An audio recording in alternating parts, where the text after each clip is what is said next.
Good morning and welcome to the Core Connection. I'm Mira Rubin here with you on Enlightened World Network. And today's topic is disappointment. It was meant to be yesterday's topic, but I had technical difficulties. So I think it's pretty funny, that if you showed up, you would have been disappointed. So I apologize for that, but I just love the little jokes that the universe plays on us, right? Anyway, before we get started, let's take a minute or two to get present. Let's take a deep breath in through your nose and hold it.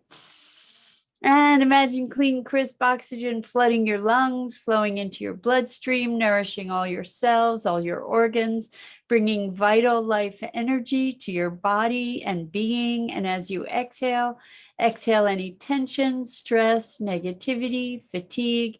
And now let's take another deep breath in through your nose and hold it. This time, imagine brilliant, bright light lighting you up from the inside out, illuminating, electrifying, and energizing all your cells, your molecules, your electrons, creating this brilliant beam of light from your heart out into the world. And as you exhale, exhale any remaining tension, stress, negativity, fatigue. And now let's just gently press our palms together and softly, softly, softly rub your fingers against your palms to feel the deliciousness of that sensation, the tickling, the tingling, and allow that sensation to bring you present right here, right now, into this remarkable physical form that enables you to experience life. Good morning, good morning, good morning, Rosalind. So glad to see you here this morning, and welcome to everybody else who's joining us this morning. Today's topic is disappointment. And I mentioned that I think it's so funny. Yesterday, the topic was meant to be disappointment. And I tried to get online. I had allowed my computer battery to die. And so it only had like 1% charge, and it wouldn't run things, and I just couldn't get it to function. So I was disappointed, and perhaps you might have been disappointed in not being able to join us as well. So pretty funny. Anyway, what is disappointment? And clearly, like the very first aspect of disappointment is unmet expectations. So we're projecting expectations into the future or into a moment. And then when those expectations are unmet, we might experience disappointment.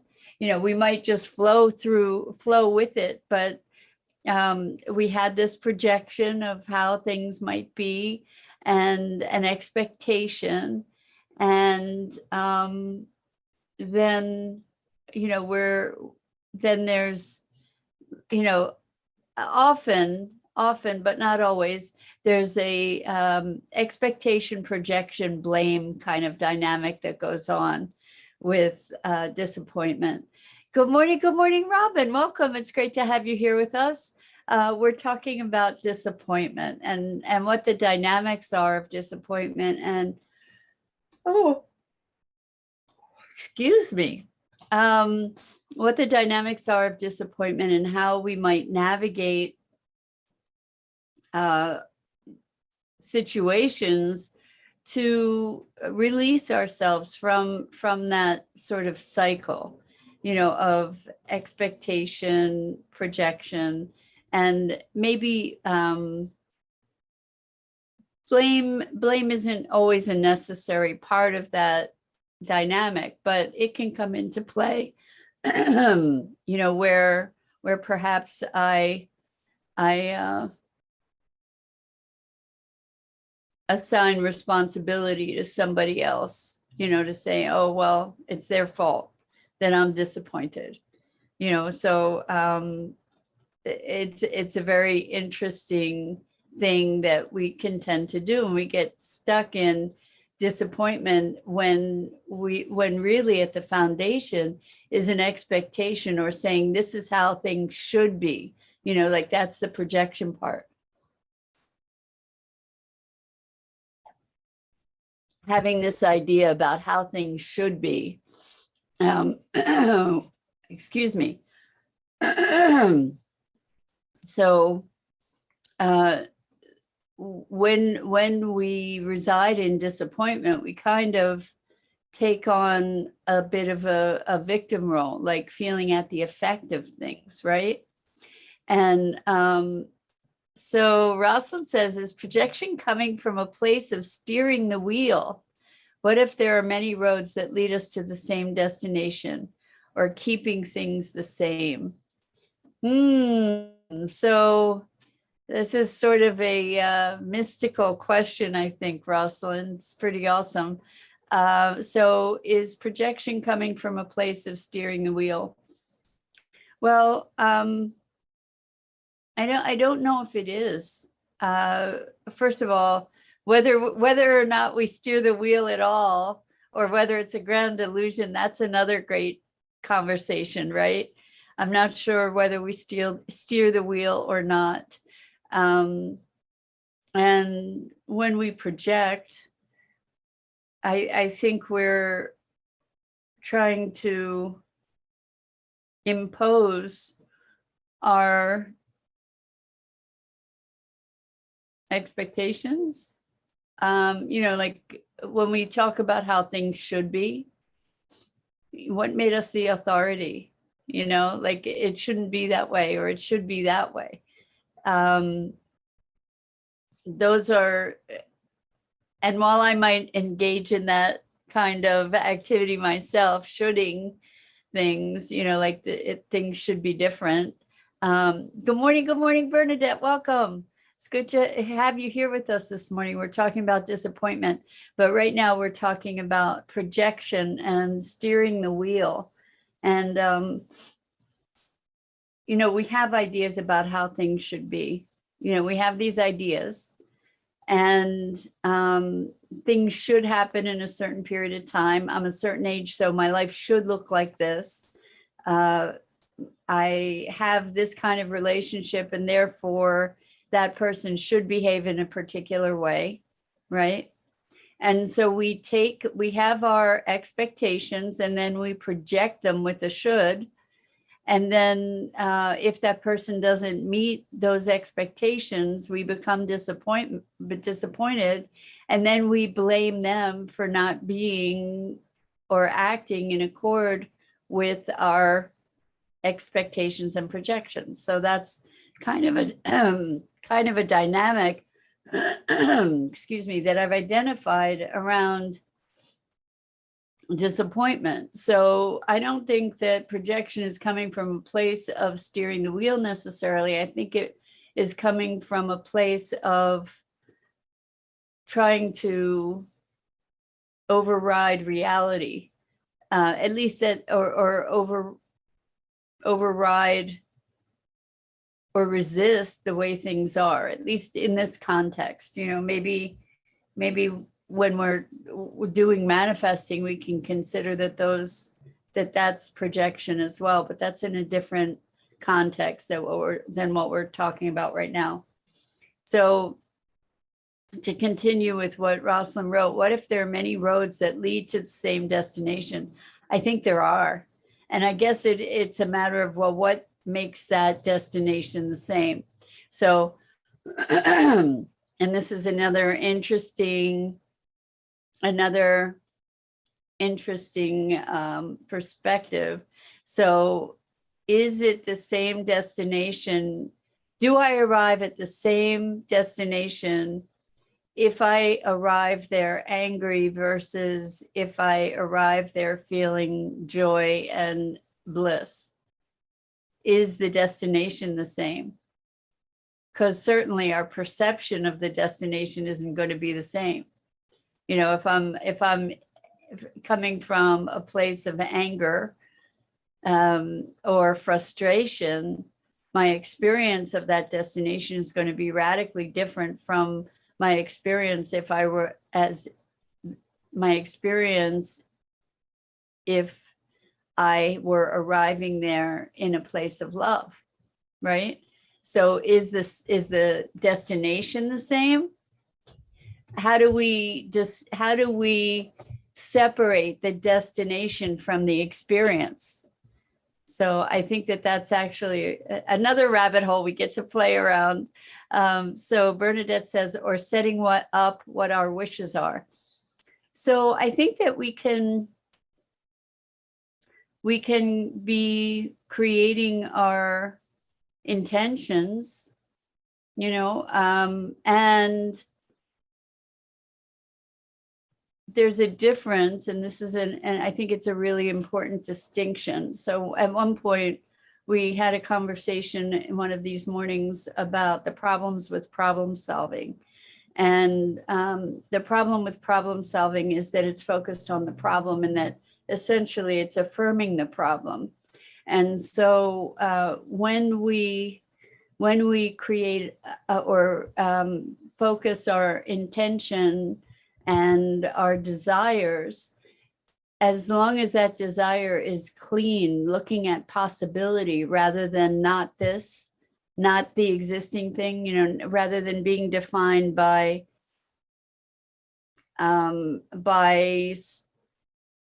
not fearful, for instance, or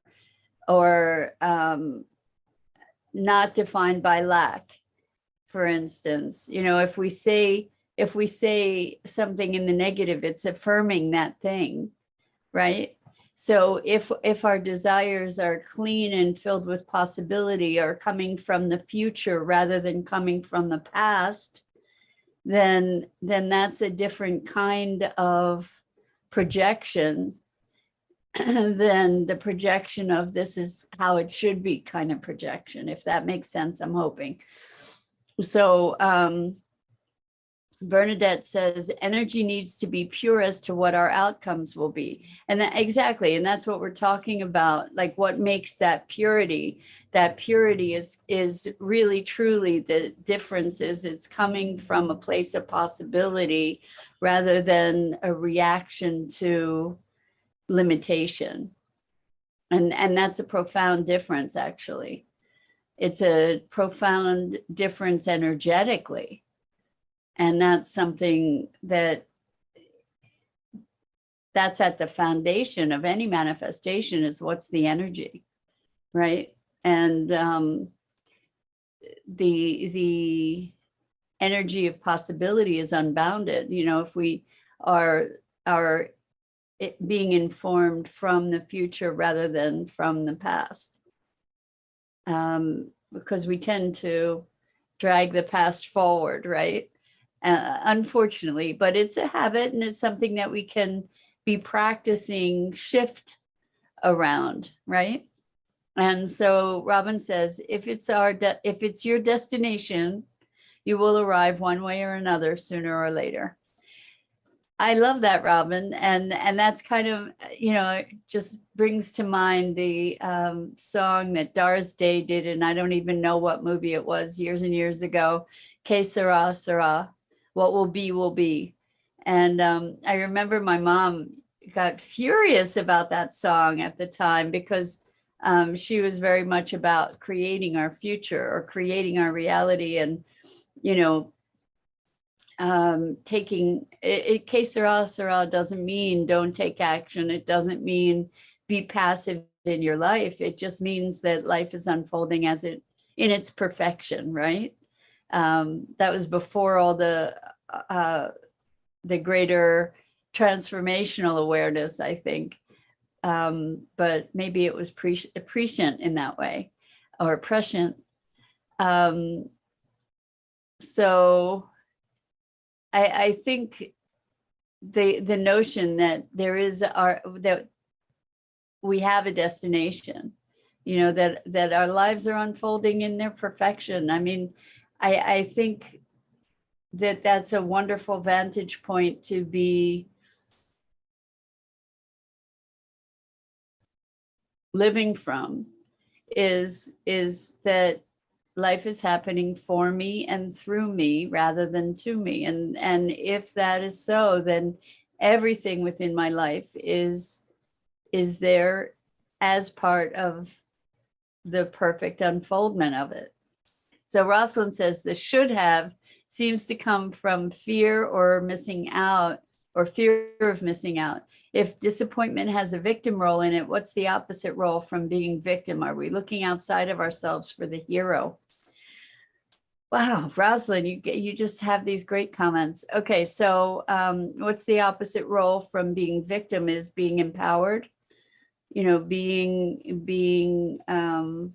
embodied, I think, embodying one's sovereignty, perhaps. Please don't take these as definitive answers. This is, you know, just me playing with you and feeling into all of these conversations. It's not that I you know, I'm not setting myself up here as a guru know-it-all. I really truly do not know. I'm just exploring these things with you, and I think that that's what's available to us. While I may not know, I have my working hypotheses, and that's about the best that I can do, right? And maybe the best that any of us can do is to be living with our working hypotheses, and rather than, to your point, are we looking outside ourselves for the hero? I think that we get to come to a place of integration such that we can rely on our inner guidance system to help us navigate. Now, the thing is, many of us have been taught to culturally, you know, have been taught to defer to the wisdom of others. And I'm not saying that others aren't wiser in certain aspects, you know, that there is wisdom to be received from others, and that there's guidance that's really valuable from others, etc. And when we are in alignment with ourselves, when we're truly in alignment with ourselves, we can meter when it's appropriate to be listening to the wisdom of others, and other times when we need to keep our own counsel. And I can say, having been in very unbalanced places in my life where my own guidance or my own determinations were really unbalanced and really out of line, I'm not sure how we know necessarily, you know, like we might really believe that we know what's what, when in truth we're out in left field. So again, more questions than answers, I guess. But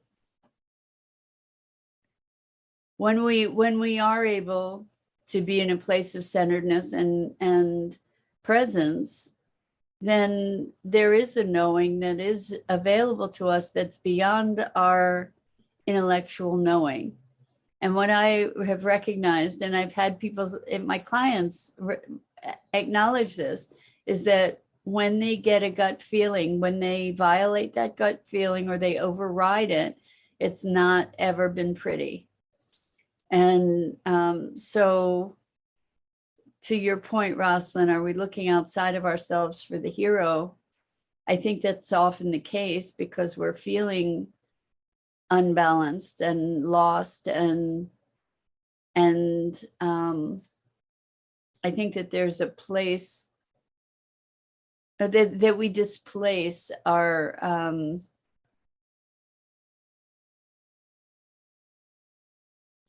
knowing sometimes. So okay, so let's see. Hello, good morning, Lisa. Welcome. It's great to have you here joining us. And we're talking about disappointment. So Robin says, if I'm disappointed, I have allowed myself to put my feelings out there, to believe in someone else's actions. Have your boundaries. Okay, so to your point, Robin, I have allowed myself to put my feelings out there to believe in someone else's actions. And so this is where there's an expectation. And a lot of times, like I can say, well, I trusted you and you violated my trust.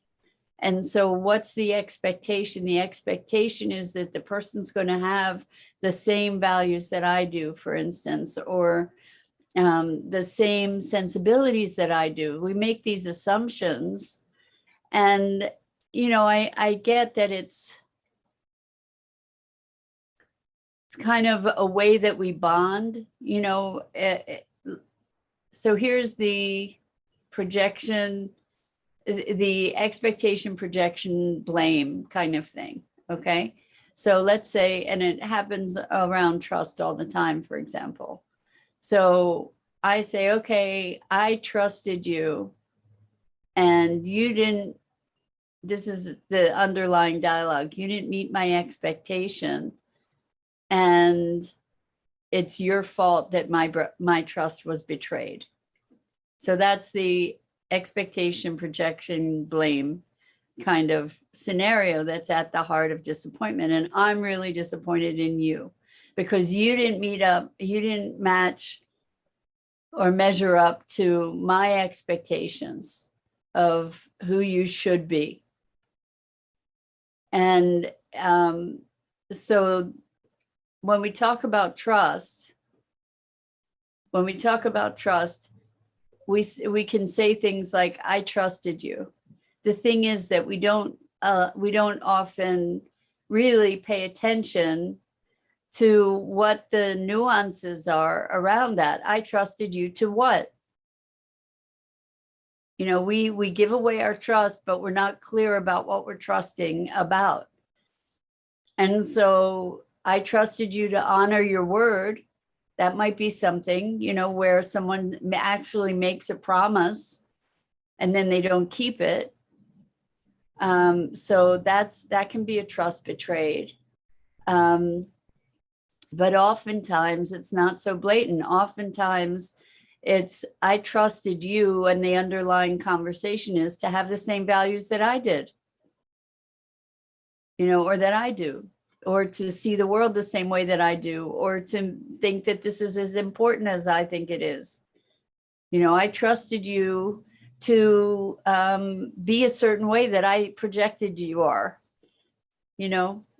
so a lot of these things we get to understand, like if I have a friend who is always late and I make a date with them and they're not there on time and I'm disappointed, that's on me, because I was expecting them to be somebody or to show up in ways that they aren't the way that they show up, right?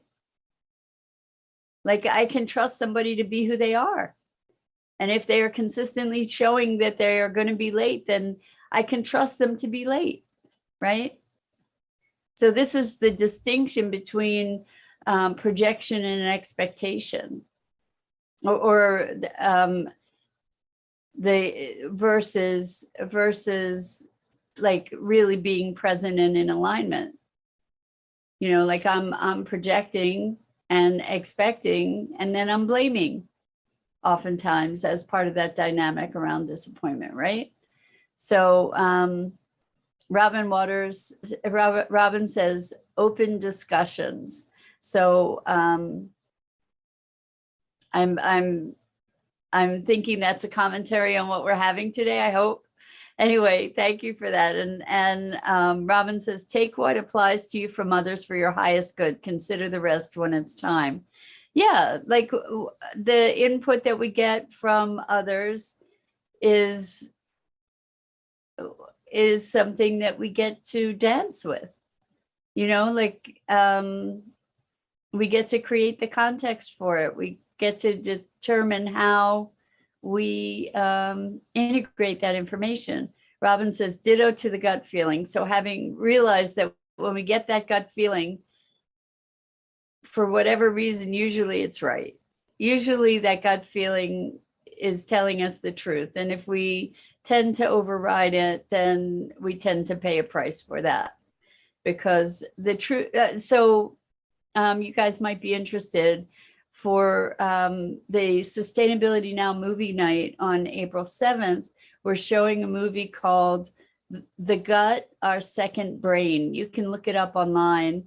The Gut, Our Second Brain. There are more neurological connections, more brain type function in the gut, or then I think, I forget what the ratio is, whether it's more or pretty darn close to our actual brain. Like our guts know stuff that our brain doesn't know. And there is scientific validation for that, like really, truly like a second brain. And so the gut feeling is not something that is even woo-woo. It's something that, and I say that, I use that term affectionately, woo-woo.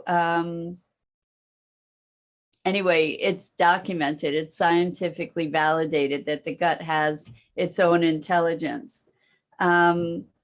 So let's see. Lisa says, a lot of time I found the reason for disappointment is having an ideal that doesn't exist. Yes, Lisa, absolutely 100%, absolutely true. So we have expectations, we have these ideas of the ways things should be, have no relationship to reality. We just think that that's how it should be. And then we live like the should is a real thing, and then when that should thing doesn't happen, then we're disappointed. Exactly, Lisa. It's crazy. I mean, if you think about it on the surface and even deeper, it's just really nutsy. So Bernadette says, does a person who feels they have better choices and throws lies, is it an expectation or a projection? Oh my gosh, we have like 4 minutes left because I have an appointment. And Robin says, you're on a roll, Bernadette. So does a person who feels they have better choices and throws lies is an expectation or projection? So it sounds to me like you're talking to a specific situation, Bernadette. So when we lie, that's a whole other dynamic, right? Who knows what's at the root of that? Could be insecurity, could be self-defense, could be pathology. I mean, it could be any kind of dynamic. And yeah, that's kind of a sad situation, I guess. Rosalind says, navigating, if we invest time to see our desires into fruition, where does any desire come from? Are there seeds of ideas? Some grow into something. The seed we thought we planted grows into something different. So I think that when we're talking about manifesting our desires, that's a whole different story. That's having that, again, we talked about manifesting from the future, being inspired by possibility rather than dragging our past forward. So when we invest time to see our desires, where does the desire come from? Again, I think desire can come from all different places. One of the places that desire comes from is, I believe, from the inspiration that we were born with, for the intention that we came here to fulfill. But there are also desires that are triggered by contrast, right? Like, I don't want this, what do I want? So you guys are on a roll this morning, all of you. It was awesome having this conversation. I love these times together. And that's it for this morning. I'm Mira Rubin. This is the Core Connection. And I go live here each weekday morning on the Enlightened World Network Facebook page. Please check out the other awesome programming on Enlightened World Network. And so much love and appreciation to all of you for these engaging conversations.